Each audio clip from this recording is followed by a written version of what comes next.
La escuela de Atenas de Rafael representa mediante las figuras de los filósofos griegos y sus agrupamientos una síntesis admirable del pensamiento renacentista, idealizado en todos sus componentes. La parte de la izquierda representa la corriente órfico-pitagórica y místico-trascendentalista, que culmina con Platón. Este señala al cielo con su mano derecha. La parte de la derecha simboliza de manera predominante a los filósofos de la naturaleza y a los científicos, encabezados por Aristóteles. El concepto general que Rafael ha querido expresar es el siguiente: el ideal filosófico supremo consiste en una síntesis capaz de unificar metafísica de la trascendencia, filosofía de la naturaleza, teología y magia. Difícilmente podríamos llamar culto a quien careciese en absoluto de conocimientos históricos. Todos reconocemos que cada cual debería saber algo de historia de su propio país, de su desarrollo político, social y económico, de sus riquezas literarias y artísticas, y que sería preferible que esa historia la pudiese relacionar además con la del resto de Europa y aun en cierta medida con la del mundo entero. Ahora bien, si cabe esperar que un inglés educado y culto posea algún conocimiento sobre Alfredo el Grande, la reina Isabel I, Cromwell, Malbrook y Nelson, así como acerca de la invasión normanda, la reforma y la revolución industrial, parece igualmente claro que debería saber siquiera alguna cosa sobre Rogerio Bacon, Duns Scoto, Francis Bacon y Hobbes, Locke, Berkeley, Hume, John Stuart Mill y Herbert Spencer. Más aún, si del hombre culto se espera que no ignore por completo las cosas de Grecia y Roma, si le avergonzaría tener que confesar que no ha oído hablar nunca de Sófocles o de Virgilio, y que nada sabe de los orígenes de la cultura europea, también puede exigírsele algún conocimiento sobre Platón y Aristóteles, dos de los más importantes pensadores que ha habido en el mundo, dos figuras cumbres de la filosofía europea. Un hombre culto ha de tener al menos cierta idea respecto a Dante, Shakespeare y Goethe, San Francisco de Asís y Fra Angelico, Federico el Grande y Napoleón I.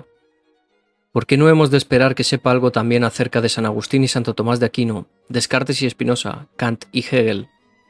Sería absurdo suponer que debemos informarnos sobre los grandes conquistadores y destructores y mantenernos en cambio en la ignorancia con respecto a los grandes creadores, aquellos que han contribuido más positivamente a la formación de nuestra cultura europea. Mas no solo los grandes pintores y escultores nos dejaron el tesoro de un legado perdurable, sino que también los grandes pensadores como Platón y Aristóteles, San Agustín y Santo Tomás de Aquino enriquecieron Europa y su cultura. Entra por ende, dentro de una formación completa del hombre, el tener al menos algunas nociones acerca de la filosofía europea, ya que también nuestros filósofos, tanto o más que nuestros artistas y nuestros generales, han contribuido, para bien o para mal, a la configuración de nuestra época. Nadie habrá que considere la lectura de las obras de Shakespeare o la contemplación de las creaciones de Miguel Ángel como pérdidas de tiempo, pues sus valores intrínsecos no han disminuido porque hayan pasado ya siglos desde la muerte de sus autores. Así tampoco debería considerarse tiempo perdido el dedicado a estudiar el pensamiento de Platón, de Aristóteles o de San Agustín, puesto que sus creaciones intelectuales perduran como extraordinarios logros del espíritu humano. El que después de Rubens hayan vivido y pintado otros muchos artistas no aminora el valor de la obra de Rubens. El que desde los tiempos de Platón hayan filosofado otros pensadores no quita interés ni belleza a la filosofía platónica. Pero si es de desear que toda persona culta sepa algo de la historia del pensamiento filosófico en el grado en que se lo permitan sus ocupaciones, sus aptitudes mentales y su necesaria especialización, ¿cuánto más deseable no será esto para todos los que estudien precisamente filosofía? Me refiero en concreto a los estudiantes de filosofía escolástica, que la estudian como la filosofía perennis. No deseo discutir el hecho de que hay una filosofía perenne, pero ciertamente tal filosofía no llovió del cielo, sino que nació del pasado, y si queremos apreciar con exactitud la obra de Santo Tomás, de San Buenaventura y de Duns Scoto, hemos de tener cierto conocimiento de Platón, Aristóteles y San Agustín. Además, si hay una filosofía perenne, algunos de sus principios no pueden menos de haber influido hasta en los filósofos de la época moderna que, a primera vista, más alejados parezcan de las posiciones defendidas por Santo Tomás de Aquino. Y aunque así no fuese, resultaría instructivo ver qué consecuencias se siguen de unas premisas falsas y de unos principios erróneos. Como tampoco se negará que es detestable la costumbre de condenar a pensadores cuya mentalidad y puntos de vista no se han comprendido o examinado en su genuino contexto histórico. Convendría asimismo tener en cuenta, por otro lado, que las posibilidades de aplicar a todos los campos de la filosofía los principios verdaderos no se agotaron, por cierto, en la Edad Media, y que bien puede ser que debamos algunas enseñanzas a los pensadores modernos, por ejemplo, en lo referente a la teoría de la estética o a la filosofía natural. Se objetará tal vez que los diversos sistemas filosóficos del pasado son meras reliquias de la antigüedad, que la historia de la filosofía es solo un registro de sistemas refutados y espiritualmente muertos, ya que cada uno de ellos ha dado muerte y sepultura al anterior. ¿No dijo Kant que la metafísica deja siempre en suspenso al entendimiento humano, con esperanzas que ni se disipan ni se cumplen nunca? Que mientras cualquier otra ciencia progresa sin cesar, en la metafísica los hombres giran perpetuamente alrededor del mismo punto, sin avanzar ni un solo paso. El platonismo, el aristotelismo, la escolástica, el cartesianismo, el kantismo, el hegelianismo han tenido todos ellos sus periodos de gran predicamento y todos también han sido puestos en duda. El pensamiento europeo puede representarse como un desordenado conjunto de sistemas metafísicos desechados e incompatibles. ¿Para qué estudiar los trastos viejos del desván de la historia? Pero, aun en la hipótesis de que todas las filosofías del pasado hayan sido no solo discutidas, lo cual es obvio, sino también refutadas, que no es en modo alguno lo mismo, sigue valiendo lo de que los errores son siempre instructivos, en tanto se admita, claro está, que la filosofía es posible como ciencia y no de suyo un fuego fatuo. Para poner un ejemplo de la filosofía medieval,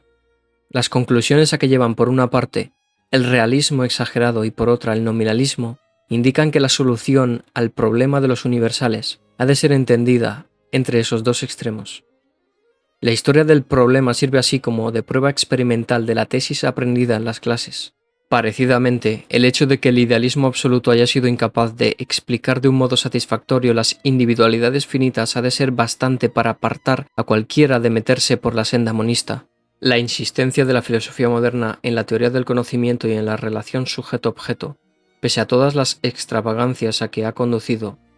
ha de poner meridianamente en claro que tan imposible es ya reducir el sujeto al objeto como el objeto al sujeto.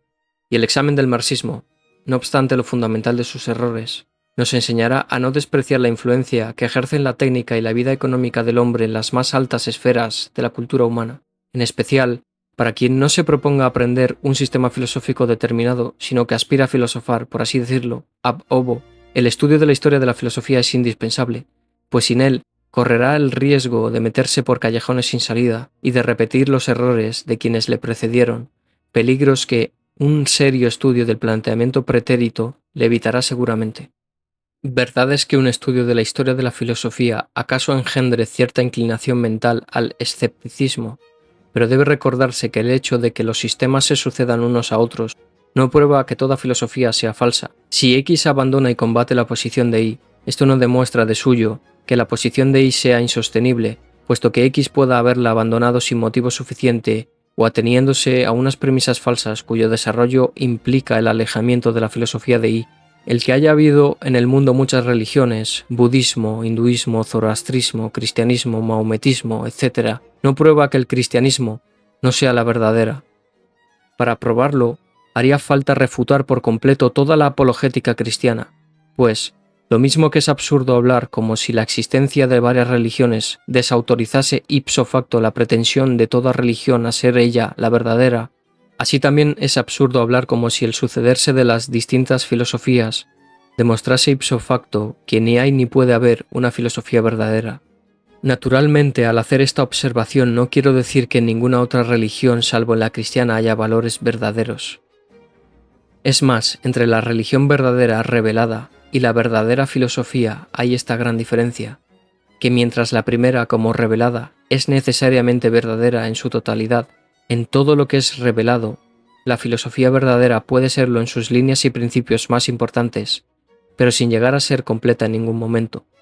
La filosofía, obra de la mente humana y no revelación de Dios, crece y se desarrolla. Sus puntos de vista pueden cambiar y renovarse o aumentar en número, gracias a nuevos enfoques o al planteamiento de problemas nuevos. A medida que se descubren más datos, varían las situaciones, etc. El término filosofía verdadera o filosofía perenne no ha de entenderse como si denotara un conjunto estático y completo de principios y aplicaciones, no susceptible de desarrollo ni modificación.